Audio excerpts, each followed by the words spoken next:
안녕하세요, 여러분. 저는 알천 요양병 컨설팅 연구소의 이현숙입니다. 2주기 6차 요양병원 입원급여 적정성 평가가 시작이 됐는데요. 여러분과 함께 늦었지만 함께 공부해 보기로 하겠습니다. 평가 목적은 여러분이 잘 아실 거예요. 요양병원의 자율적 질 향상 유도 및 소비자의 합리적 병원 선택을 위한 정보 제공이 목적이고요. 평가 대상은 24년 7월 1일부터 24년 12월 말일까지 6개월분의 청구된 입원 진료비를 가지고 평가 대상이 되겠습니다. 대상 기간은 24년 7월 이전에 개설해서 12월 31일 기준으로 계속 운영 중인 요양병원에 해당이 되겠습니다. 평가 기준은 총 17개입니다. 평가 지표 13개, 모니터링 지표 4개입니다. 뒤에 자세히 한번 더 보겠습니다. 평가 자료 및 방법입니다. 평가 자료는 요양기관 현황 신고 자료입니다. 이거는 구조 영역이 되겠죠. 그 다음에 청구 명세서, 환자 평가표, DUR 자료, 행정안전부의 사망 자료를 기준으로 자료로 보겠습니다. 평가 방법은 기관별 지표 결과가 표준화해서 지표별 가중치를 적용해서 기관별 종합점수 산출해서 또 거기서 등급화 1, 2, 3, 4, 5 등급화해서 하겠습니다. 우선 평가 개선 사항에는 이번에는 지표 정비 개선을 했고 기준 개선을 한 게 있고 가중치 변경을 한 게 있습니다. 그래서 2주기 5차 때와는 달리 2주기 6차는 전환 통합 신설된 거를 보면 중등도 이상 통증 개선 환자분율은 요거는 모니터링 지표로 내려갔습니다. 그래서 요거는 언제든지 또 다시 2주기 7차 때 다시 들어올 확률도 있고요. 그 다음에 새로 들어온 거가 모니터링 지표에서 DUR, 의약품 안전사용 서비스 점검률이 들어왔고요. 욕창 환자 관리 환자분율, 욕창 관리 환자분율, 욕창 처치를 실시한 환자분율로 통합해서 들어왔고요. 그 다음에 기준 개선을 한 게 있습니다. 세부 기준을 조금 개선을 했는데요. 유치도뇨관이 있는 환자분율, 2주기 5차 때는 유치도뇨관을 하고 있느냐 없느냐였는데 지금은 유치도뇨관을 14일 이상 하고 있느냐입니다. 그 다음에 일상생활 수행 능력도 개선 점수를 1점만 개선이 돼도 개선되는 걸로 인정을 했었는데 지금은 올해는 2주기 6차에는 2점을 개선해야지만 개선 환자 분율에 올라갈 수 있습니다. 그 다음에 당뇨병 환자 중 헤모글로빈 A1C 검사 결과 적정 범위율이 8.5 이하죠. 그런데 요거를 3개월 이번 평가 때는 제외하고 3개월 미만은 했었는데 이번에서 3개월이 되지 않았으면 헤모글로빈 A1C 검사 결과를 적정 범위 환자분율에서 제외되는 걸로 했습니다. 그 다음에 가중치 변경이 된 게 있습니다. 가중치 변경은 과정이 9점, 결과가 61점이었는데 이게 과정이 14점, 결과가 56점으로 변경이 되어 있고요. 구조는 그대로 30대 70으로 변함이 없습니다. 뒤에 자세히 말씀드리겠습니다. 평가 개선 사항을 보면요. 변경 내용을 좀 보겠습니다. 아까 중등도 이상 통증 개선 환자분율이 모니터링 지표로 전환이 됐고요. 이것도 소홀히 할 수 없는 부분입니다. 언제 다시 또 내년에 들어올지 모르기 때문에 지금 통증 평가 도구를 사용해서 하는 그대로 차팅을 좀 해주셔야 되고요. 그 다음에 의약품 안전사용 서비스 점검률입니다. DUR. 요거가 모니터링 지표에서 이제 평가 지표로 들어왔고요. 그래서 세부 기준 변경형으로 들어왔고, DUR은 입원 일수에서 실 인원수, 처방 나간 실 인원수대로 하는 걸로 세부 내용이 변경되었습니다. 그 다음에 욕창 환자 관리 분율. 욕창 환자 관리 분율이 욕창이 새로 생긴 환자 분율 플러스 욕창 개선 환자 분율로 지표를 통합하였습니다. 그래서 요거는 2단계 욕창부터 평가하고 피부 문제 처치를 통한 욕창 개선 기준은 삭제를 했습니다. 그 다음에 욕창 처치를 실시한 환자분들입니다. 요거는 지표가 신설됐죠. 그래서 1단계 욕창부터 평가하는 걸로 세부 내용이 들어가 있고요. 그 다음에 유치도뇨관 있는 환자분들, 요거 세부 기준 변경을 했죠. 14일 초과 폴리캐스를 삽입하고 있는 환자로 기준을 변경했고, 또 의료 최고도도 제외를 했습니다. 의료 최고도는 어쨌거나 폴리캐스를 하고 있을 확률이 높으니까요. 그 다음에 당뇨병 환자 중에 헤모글로빈 A1C 검사 결과 적정 범위 환자분입니다. 오늘 세부 기준을 변경했습니다. 입원 평가만 제외 대상 확대했었는데 입원 3개월 미만까지도 제외 대상으로 되었습니다. 그 다음에 일상생활 수행 능력 개선 환자분들은 세부 기준을 변경을 했죠. 일상생활 수행 능력 개선 총점 기준 상향을 1점에서 2점으로 올렸습니다. 그리고 감독이 필요하거나 선택 입원군은 일상생활 수행 능력 개선을 시킬 수 없습니다. 그래서 평가 개선을 보면 2주기 5차하고 2주기 6차 때 가중치를 한번 보겠습니다. 우선 구조 영역에서 의사 1인당 환자 수는 8.5 똑같고요. 간호사 1인당 환자 수 8.5 똑같고 간호 인력 1인당 환자 수 7.5 똑같고요. 약사 재직률 5.5, 5.5로 2주기 5차나 6차 때 구조 영역에서는 변함이 없습니다. 그 다음에 진료 영역에서 변함이 있고요.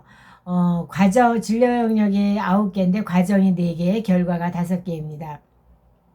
그래서 2주기 5차 때는 유치도뇨관이 있는 환자분율, 항정신성 의약품 처방률을 해서 6.3점으로 가중치를 뒀었는데요.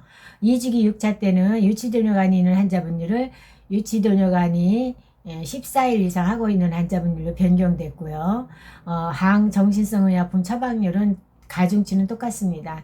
그 다음에 의약품 안전사용 서비스 DER 점검률이 전환돼서 새로 들어왔고요. 그 다음에 신설된 게 욕창 처치를 실시한 환자분율이 2점입니다. 그 다음에 결과는 5개인데요. 욕창이 새로 생긴 환자분율이 6점이었고 피부 문제 처치를 통한 욕창 개선 환자분들이 16점이어서 점수가 컸었는데 요 2개를 통합해서 욕창 관리 환자분율로 해서 22점으로 점수가 비중이 굉장히 많이 차지합니다. 그래서 다른 점수를 많이 받더라도 욕창 관리 환자분율을 점수를 적게 받으면 굉장히 등급받기가 어려워서 점수가 많은 항목들은 좀 신경을 써야 합니다. 그 다음에 중등도 이상의 통증 개선 환자분들은 모니터링 지표로 전환이 됐고요. 일상생활 수행 능력 개선 환자분들은 일상생활 수행 능력 개선 환자분들로 변경이 됐는데 요것도 가중치가 1점이 더 올라왔고요. 개선도 1점에서 2점으로 상향 조정이 됐고요.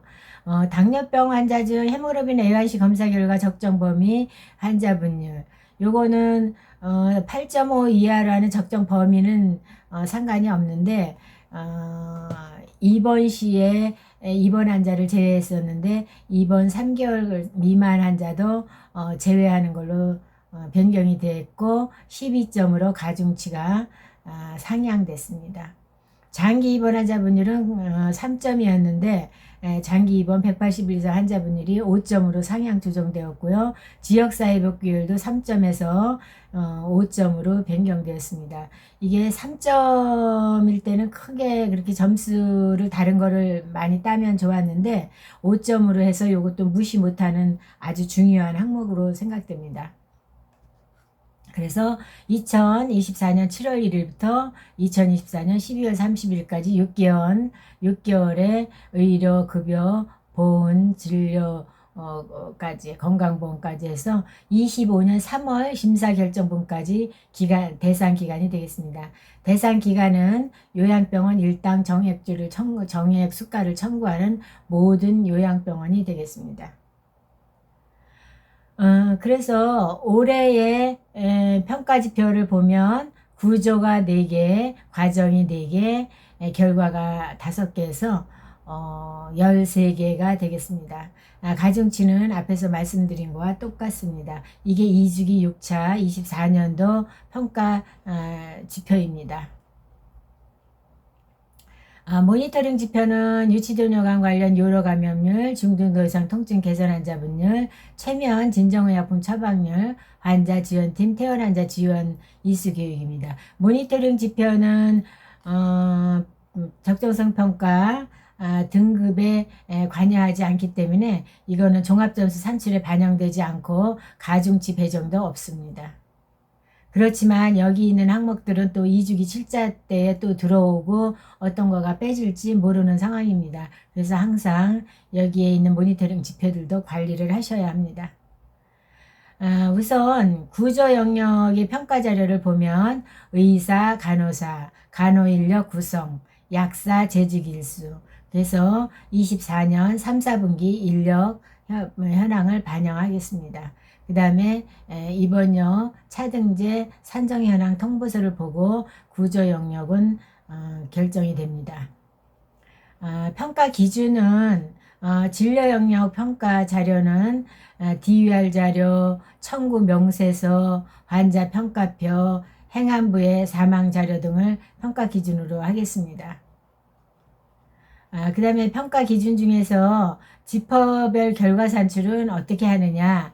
요거는 기관별 지표 결과 표준화를 하고 지표별 가중치를 적용합니다. 그 다음에 종합점수는 기관별 종합점수 산출을 하고 모니터링 지표는 제외하고요. 그래서 기관별 평가 등급을 부여합니다. 평가 등급은 이따 뒤에서 말씀드리겠지만 1등급에서 5등급까지 있습니다. 그래서 종합점수 구간별 연계 질 지원금이 지급이 되는데요.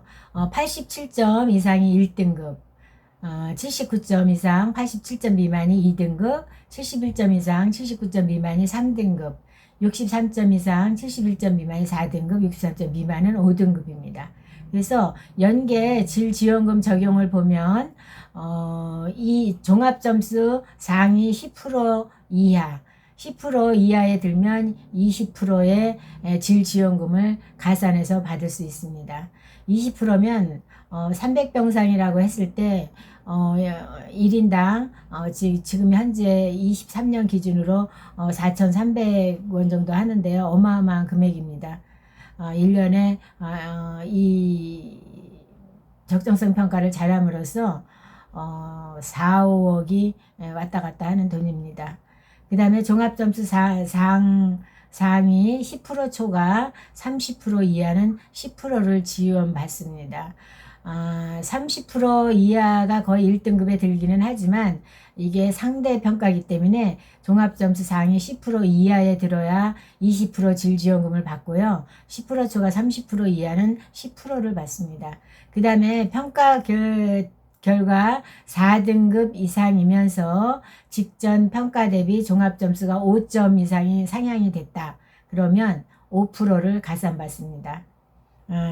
요거는 요양병원 입원료, 낮병동 입원료, 정액수가 산정 시에 평가 결과 다음 달부터 다음 평가 결과 발표월까지 받을 수 있습니다.